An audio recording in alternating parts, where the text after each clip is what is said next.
Today on CityCast DC, a group of people in Donald Trump's orbit have a plan to demolish and rebuild a whole swath of DC. And in this case, it actually echoes something that actual Washingtonians have been talking about for years. CityLab's Kriston has been reporting on the plans for Fedlandia in southwest DC. He's here to tell us all about it.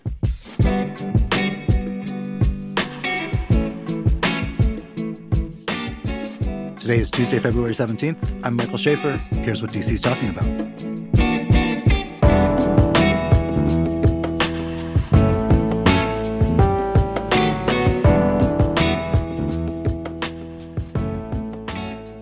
Hey, Kriston, welcome. Hey, thanks for having me.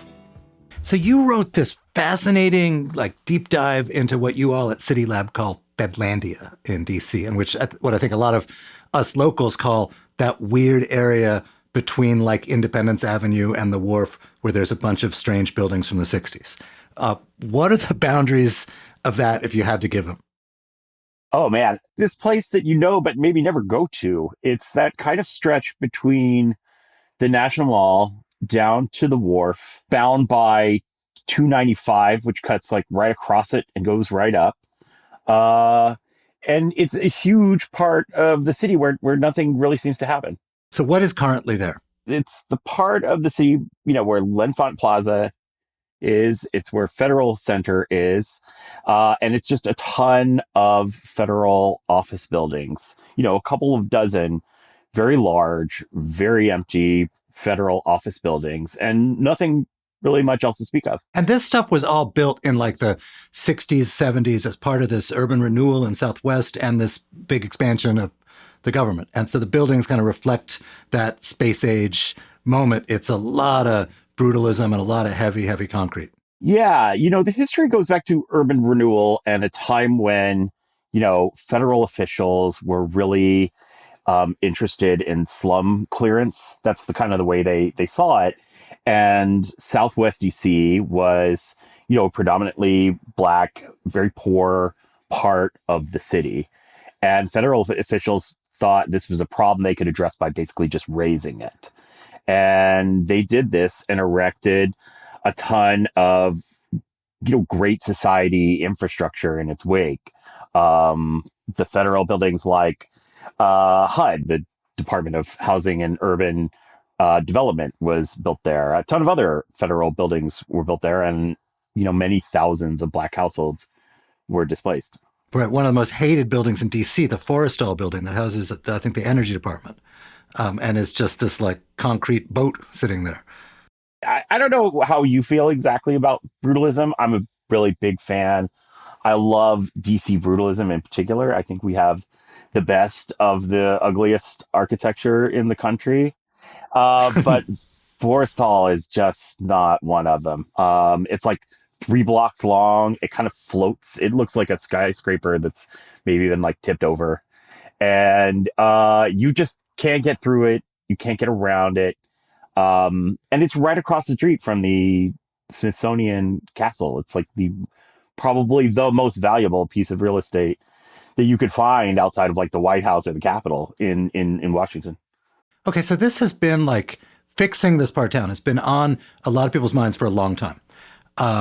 And it just so happens that this comes to a head at a moment when the Trump administration is in power. They want to de-accession a whole bunch of architecture. There are these sort of right-wing architecture activists hanging around who want to knock down modernist stuff because it is a symbol of everything they don't like. And in a lot of places, DC government and DC residents are very hostile to this. But in this case, it actually kind of dovetails with something that people in Washington have hoped for a long time, which is finding a way of bringing some human life to this this sort of concrete, no residents or stores kind of part of town. So explain what is actually in the cards here. Could the Trump administration really allow this stuff to be taken down and go to the private sector? They're doing it. This has been a subject of plans that date back, for as long as I've lived here in Washington. I think in 2006, they came up with the last plan, I want to say around 2006.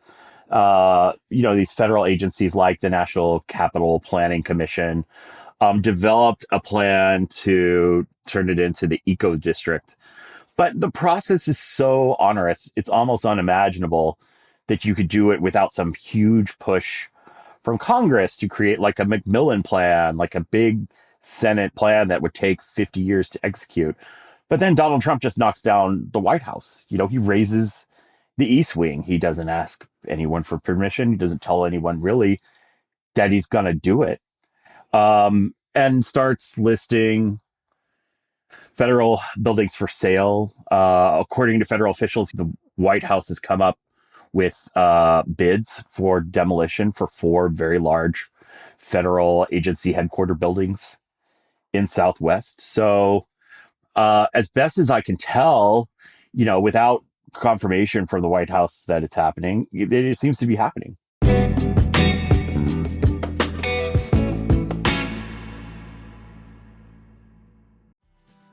So I have been going to South by Southwest in Austin, Texas every year for a minute, and it's truly one of the highlights of my whole year. I go to a ton of conferences and events, and it feels like a whirlwind of lanyards and talks, and I leave actually feeling exhausted, like, hey, I showed up but have no takeaways. South by Southwest is different because I actually leave feeling nourished and energized for new ideas. Because South by Southwest is where the world's most creative, inspired, and eclectic minds gather to shape what's next. It's the ultimate gathering for the global creative community, where thought leaders, filmmakers, musicians, and other professionals across industries share the same space. And this year, I will actually be there talking about how we can make sense of this very particular moment we're all in media and culture. Innovation, film and TV, music and culture all collide when the 2026 South by Southwest conferences and festivals take over Austin, Texas, this March 12th through March 18th. For one eclectic week, the city becomes a playground for boundary-pushing ideas, world premieres, and live performances that turn into beneficial experiences. I once went to a secret pop-up concert of Solange Knowles at South by Southwest that genuinely changed my life. At South by, you can gain access to new ideas, people, and opportunities that do not happen anywhere else. So start planning your adventure in Austin and secure your badge now at sxsw.com/DC.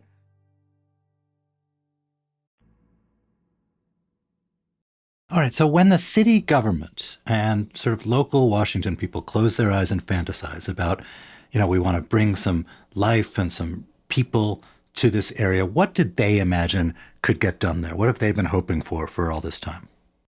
I think housing is absolutely at the top of the list. Washington has, built a lot more housing than other cities on the East Coast, than cities on the West Coast. It's done a better job than others, but it's still, really behind. It's expensive. So that's, really top on the wish list. And they also want to make it so you can walk from the mall all the way down to the waterfront and have it be a nice walk. Yeah, that's right. The dream really would be to kind of raise, to pull up, 395. Because the highway, that was part of the urban renewal program, was to just drive a highway through a Black neighborhood. And it's such a hard barrier for the city. But you could imagine that going away. And then you could basically walk from the Smithsonian Castle to the wharf. I mean, just imagine. So as city officials have told us on CityCast elsewhere, they imagine you can walk down, what is that, 9th Street, and have it be like a real street. And there's stores, there's apartments, there's parks with kids playing in them because the kids live nearby. There's all the stuff that looks like a neighborhood. But it is not just their call. We're now in this moment of the Trump administration. They have knocked down the East Wing. They have talked about putting up a massive arch that would dwarf all other arches in the world. What did they want, as far as you can tell from this area? I mean, is it compatible with this idea of like a nice and vibrant residential neighborhood, or is it something else? It is compatible, but it's not the focus. The people who are really pushing for this are kind of officials on sort of the outside of the sphere of the federal agencies that do all the building. The federal agency that does all the building and construction is the GSA, the General Services Administration. But that's not the agency really pushing for this. It's a couple of, people who have this agenda to really, really see neoclassical architecture come back in DC. They want to knock down brutalist and modernist buildings, and they want to replace them with neoclassical kind of marble buildings. And they're somewhat agnostic about what the buildings should be used for. When they describe adding new museums between the mall and the waterfront, they're not like saying we need to build the Latino museum or we need to build the women's museum. They're like, we need to build classical buildings. So when I think of classical buildings, these, buildings with Ionic columns and marble and that sort of stuff, I don't typically think of like an apartment building or row houses that like the local middle class is going to live in. I don't either. They do, though. They imagine a realm of traditional architecture that can be lived in, that can be contemporary, not modern, but can be a part of a city. It's not what we build today. So in a sense, while these are defenders of traditional design, their approach is quite radical. I mean, it's really fundamentally rethinking development to fit this ideological pursuit, this aesthetic agenda. Who are some of these people? What's the cast of characters we should know? Right. So the primary person who's been pushing for this going back more than a decade is a guy called Justin Shubo. He's the head of a group called the National Civic Arts Society. He is now leading up a council for beautifying transportation infrastructure. So he is kind of an adjunct official at the Department of Transportation. During Trump's first term, he was the head of the U.S. Commission of Fine Arts. So for many years now, he's been kind of hovering and pushing opportunities to build classical, to tear down modern in Washington. He first came to prominence as an opponent of the Frank Gehry design for the Dwight Eisenhower Memorial, which it's like over by the Department of Education. It's, I think, also Southwest. And it's like a large metal screen. I'm not going to say it's the greatest monument in Washington. I don't know if anyone thinks it's that pretty way ugly. about it. Right. He tried to bring the Eisenhower family on board to oppose the Eisenhower Memorial. That was a big fight in the 2000s. Another player in this is James McCreary. He's a classical architect. He was the architect who Trump first tapped for the White House ballroom. He's no longer on that project, but now serves as the vice chair of the Commission of Fine Arts, which is the group that is going to approve the White House ballroom. One of the federal agencies that's going to approve the design of that ballroom. He's also at Catholic University Architecture School, right? And that is a school where there was a student project that to sort of imagine this neighborhood. That it's a school that curriculum is geared towards more traditional forms of architecture, and they came up with a sort of design idea for the area that, in a lot of ways, I think really agreed with a lot of Washingtonians, and that we too who live here want to have a vibrant neighborhood full of people. Yeah, that's right. This plan came about because Justin Shubo talked to James McCreary at Catholic and said, the Forrestal building is going to come down, and we need to have a plan in place for what's going to replace it. I mean, their thinking is that they don't want it to just be demolished and listed as a property for redevelopment. They want to have a say. So McCreary led a symposium with 6 students to come up with a master plan for this area. And it's a very nice charrette. I attended one of the presentations at Catholic back in 2023 to see what they were thinking. And, they had meetings with people about it. They're taking it very seriously. But I don't know if Washington was necessarily taking it seriously before Trump was elected for a second term. Now, the people who are making the decisions are a lot closer to Catholic University and to those thinkers, at least on the federal side. The city is a different issue. Well, so that gets to the question of, whose decision is it to make? Because, there's federal, there's local. Some of these buildings are presumably going to be privately owned. And I think the owner of the building traditionally gets a say in what his own building or her own building is going to look like. And then as McCreary learned, his views were embraced by the president until they weren't. When we're talking about the East Wing, they fought apparently over the size of the thing. I think I might have had an answer in 2024, and now I don't know. There are a lot of federal laws about the disposal of federal buildings. There is a long process, especially when it comes to historic buildings. And, people might not agree that HUD is an especially important building for preservation, for saving, but it is an historic building, and you do have to go through a process. But then Trump raised the East Wing, and I got to say that his changes to the Kennedy Center, these are just like unilateral decisions that the president is apparently entitled to make. So if he were to become interested in this stretch of Southwest, then I don't know what happens. So this is the headline of your story. It's provocative. It's inside the plan to demolish and rebuild a swath of Trump's Washington. It's Trump's Washington, not Bowser's Washington or the developers' Washington. It's Trump's right. Washington, as not our Washington, as you call it. What I'm getting from you though is, unlike for now the Kennedy Center, the Arc de Trump, the East Wing, there is no sense yet that the White House and the professional developer who is president have any particular interest in this. There's one indication I have, and that is from a former federal official who, gave a declaration in a case being brought against Trump.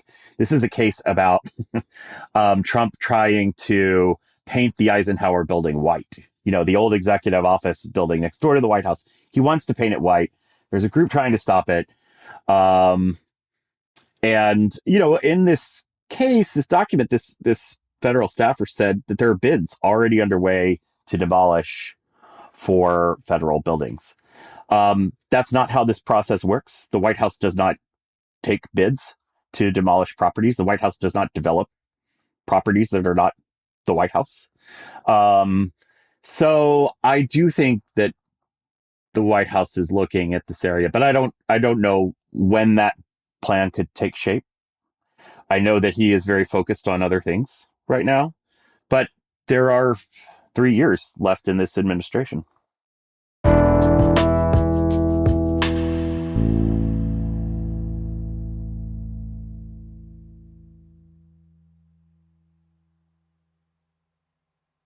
The other thing that I think some of these conservative, architectural true believers, and I've spoken with Shubo. He's really quite idealistic about the things he believes in, whether you agree with those things or not.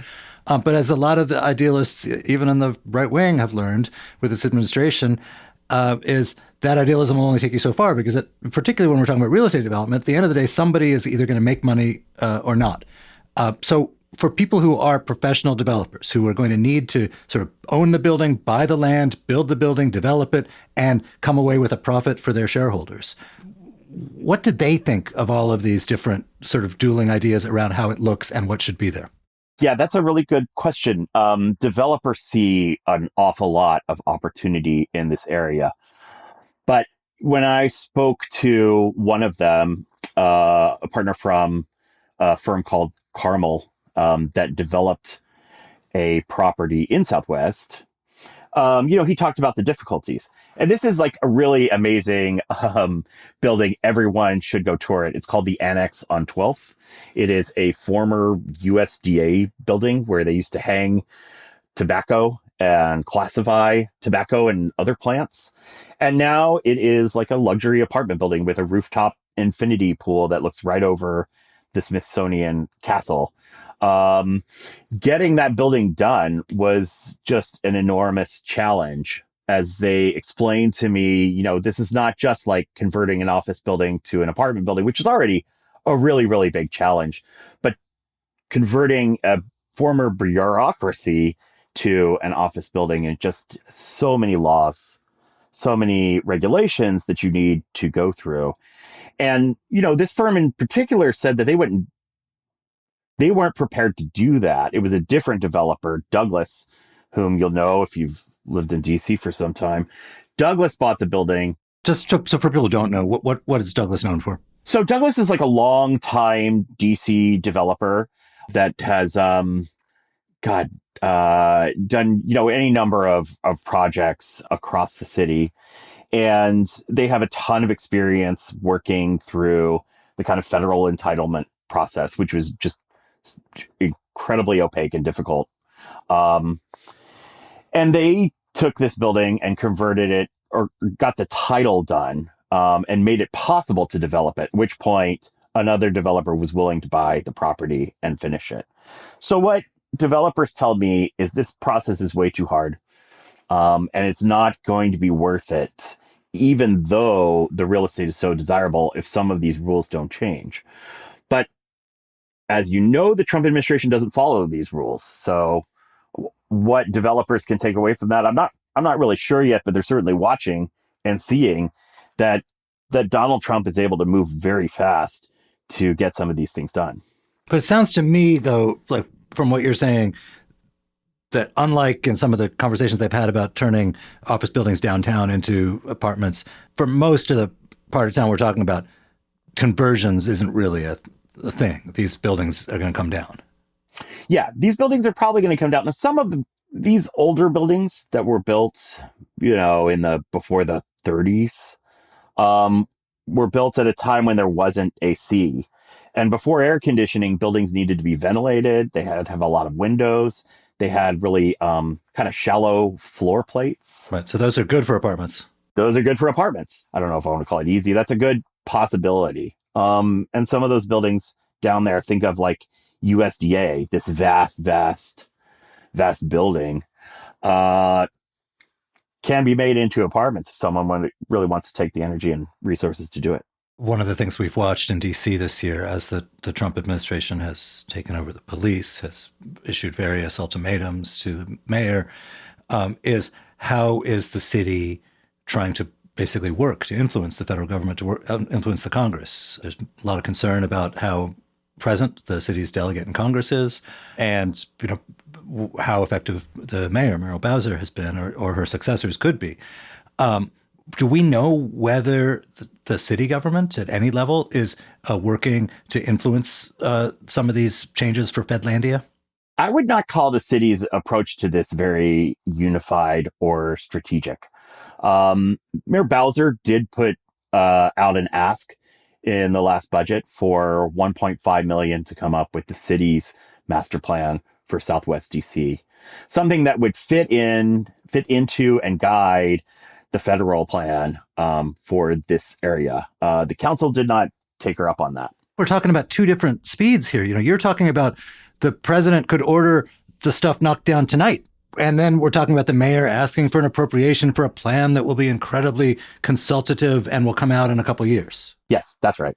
Which just doesn't, it just seems sort of asymmetric, Yeah. It's really hard. It seems like it's been hard for officials to really wrap their heads around the way that this problem is changing, the way that this opportunity is going to present itself. So give me your hunch.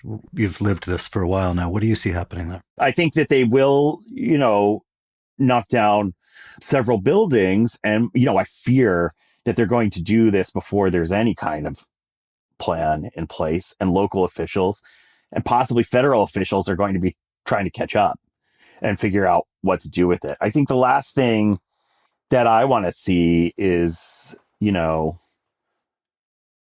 raised, asphalt with no plan as Trump leaves the White House. And then, the next administration, among the many things that they'll be tasked with doing, is picking up the pieces here in Washington. What do you hope happens I share with you. I don't want to see that happen either. But I don't want to see that happen. You come back to the Smithsonian Castle in 10 years, what would you like to look across the street and see? I would love to look across the street and see 2 museums. That is the core of the Catholic plan, and I definitely think it's warranted. I mean, the National Mall is very full. Whenever Congress talks about, authorizing a new museum, people in Congress complain all the time about the site options that are left. They're small parcels. It's cramped. So extending the mall makes a lot of sense to me. After touring this former USDA building that is now a very lived in, very rich apartment building, I'm convinced that can totally work for that area too. So you walk past those 2 new museums down towards the water. What do you see then? Are we imagining that there will be like an actual human beings neighborhood there? There could be a human beings neighborhood, but I mean, it's going to take a lot of work. Changing L'Enfant Plaza, I mean, just the amount of concrete you would need to dig up to make that livable is very, very difficult to imagine. I think the wish list has got to be that you do something with 395, but these are plans that are going to take billions of dollars, decades to execute. I hope I live long enough to see it, really. Unless Trump decides to do it overnight. Unless he decides to do it overnight. Yeah. Unless he decides to do it overnight. I hope that they save the HUD building. I really think that's a unique building, and I am convinced that it can be converted into apartments, and I would like to live there. Thanks for being here, Kriston. Hey, thanks for having me. Before we go, just a reminder, CityCast is expanding. We are immediately hiring a group of journalists and an editor to cover local beats and give DC the local coverage it deserves. And you all have shown your support in a big way by becoming paying neighbors. Thank you to our new neighbors, Monica B., Andre R., Tara H., Allie L., Kimberly K., and Stephanie M. Neighbors get tons of perks like ad-free listening, a weekly events newsletter. You even get a chance to shout out your favorite local biz or organization on the pod. Tori R. wants to shout out Cam's Kettle at Eastern Market for their top-notch coffee beans and cold brew. Pro tip, you can even get it delivered. Josh P. loves Threadberry, an Asian and woman-owned suit company making high-quality custom clothes for bodies that aren't cookie-cutter. Jane M. thinks Cafe Yerevan on 18th Street has the best Armenian red lentil soup. If you want to become a neighbor, go to membership.citycast.fm. It's only $10 a month or $100 for the full year. That's membership.citycast.fm.